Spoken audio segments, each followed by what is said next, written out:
to uteklo.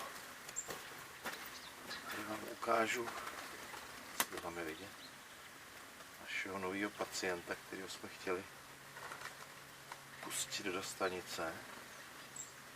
Volavka popelavá, kterou už tady máme asi rok, ale ona má bohužel srostlý, překroucený levý křídlo a šlape si na něj. To je hlavní problém, že tady teda téměř jistě nemůže chodit, protože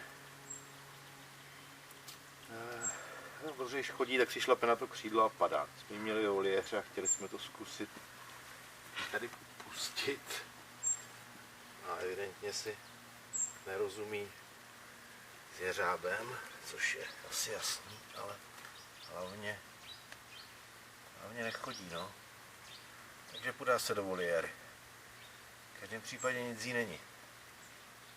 Nevím, co jí chtěl jeřáb provést, ale dopadlo to dobře. Ale tohle křídlo, jak vidíte, je srostlý špatně. Takhle už jsme ji přijali a ona ho má takhle a šlape si tady tou nohou na to křídlo. No, my tě slyšíme. Je to sluníčko.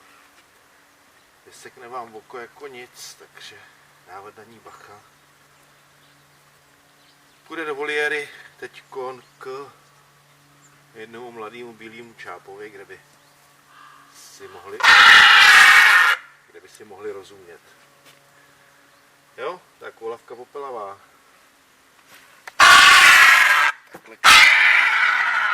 Takhle krásně vypadá. Viď? Tak jdeme tam.